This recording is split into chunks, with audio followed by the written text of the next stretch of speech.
بمبئی بریانی کھا رہے تھے۔ میرے کانوں سے شاید دھواں نکل رہا تھا اور آنسوؤں کی وجہ سے ماحول اشک آور لگ رہا تھا۔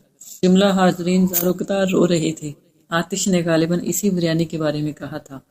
شاید اسی کا نام بریانی ہے۔ آتش، ایک آگ سی لگی ہے سینے میں۔ دردناک لنچ سے فارغ ہو کر ہم نے دودھ پتی کے 2 کپ پیٹ میں ڈالے، تب کہیں جا کر ہوش ٹھکانے آئے۔ راجا نے ڈکار لے کر کہا، ہاں تو تیرا شاندار آئیڈیا کیا ہے؟ میں نے سوچ کر کہا، راجا آئیڈیا تو پرانا ہے لیکن چل سکتا ہے۔ اسے کسی نے بقرعید پر نہیں آزمایا ہوگا۔ جب میں نے راجا کو اپنے آئیڈیا سے آگاہ کیا تو اس نے فوراً نفی میں سر ہلا دیا۔ نہیں چلے گا، پبلک بہت ہوشیار ہو گئی ہے، وہ فوراً پکڑے گی اور پکڑ کر ہمیں مارے گی اور مار کر دبا بنا دے گی۔ پہلی بات تو یہ ہے کہ آزمانے میں کیا حرج ہے، دوسرا یہ کہ کوئی ہمیں نہیں پکڑے گا کیونکہ ہم کسی کو دھوکہ نہیں دے رہے۔ لوگ زیادہ سے زیادہ جھوٹا کہہ دیں گے تو وہ تو ویسے بھی ہم ہیں۔ تجھے یقین ہے کہ ہمیں کوئی نہیں پکڑے گا؟ مثلاً پولیس؟ راجا نے نکتہ اٹھایا۔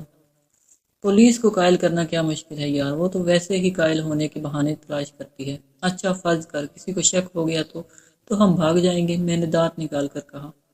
ہم بھاگنے میں ماہر ہیں، جمی تو پکڑا جائے گا، وہ ہمیں بھی پکڑوا دے گا۔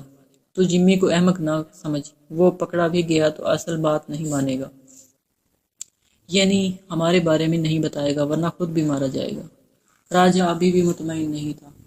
چل، میری تو مجبوری ہے، میرے ظالم باپ نے مجھے وارننگ دی ہے کہ میں نے قربانی کے لیے بکرا مہیا نہیں کیا تو وہ مجھے دکان سے اٹھا کر راؤنڈ پر لگا دے گا۔ ذرا سوچ، میں گدھا گاڑی چلاتا کیسا لگوں گا؟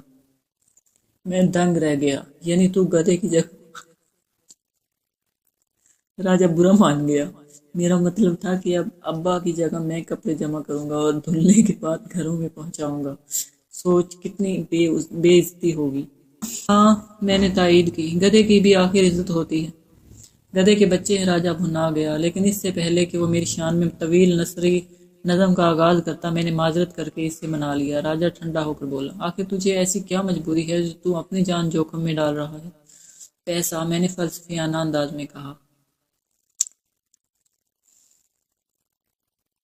جو ہر انسان کی مجبوری ہے۔ میں سنجیدگی سے کسی شریفانہ کام کے بارے میں سوچ رہا ہوں جس کے لیے پیسہ چاہیے۔ راجا نے کہا مارا، جس کا مجھ سے زیادہ برا قریب سے گزرے تھے بزرگوار نے منایا۔ ان کے خیال میں راجا نے کہا ان کو دیکھ کر مارا تھا جو 70 برس کی عمر میں 17 برس کے نظر آنے کی کوشش کر رہے تھے، اور ان کے ساتھ ان کی تیسری یا چوتھی منقوبہ تھی۔ جلیل، تو کم از کم مجھے بیوقوف بنانا چھوڑ دے۔ تو کسی شریفانہ کام کے لیے اتنا ہی سنجیدہ ہو سکتا ہے جتنا کہ شیر گوشت نہ کھانے کے بارے میں، یا کوئی فلمی پروڈیوسر تجھے اپنی اگلی فلم میں ہیرو لینے کے لیے۔ میں نے جل کر کہا، چل، میں نے مان لیا کہ تو سنجیدہ ہے، اب یہ بتا جمی کو کیسے تیار کرے گا؟ بکرے تو اسی کے پاس ہیں، جمی کو تیار کرنا کیا مشکل ہے؟ چارہ تو میں پھینک آیا ہوں، وہ کل ورنہ پرسوں خود دوڑا آئے گا میرے پاس۔ وہ نہیں آئے گا، راجا نے یقین سے کہا۔ چل شرط لگا لے، میں نے ہنس کر کہا۔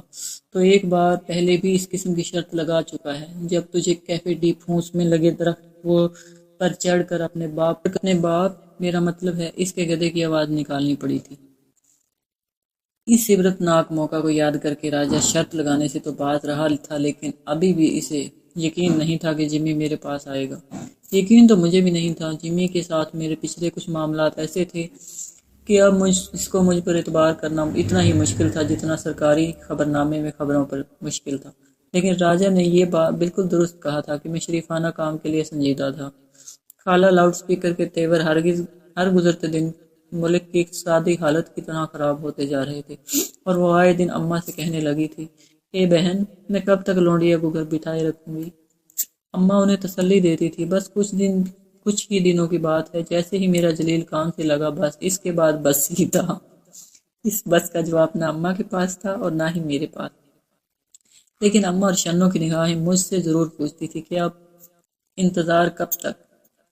دوسرے دن تو نہیں، البتہ تیسرے دن جمی ضرور آ گیا۔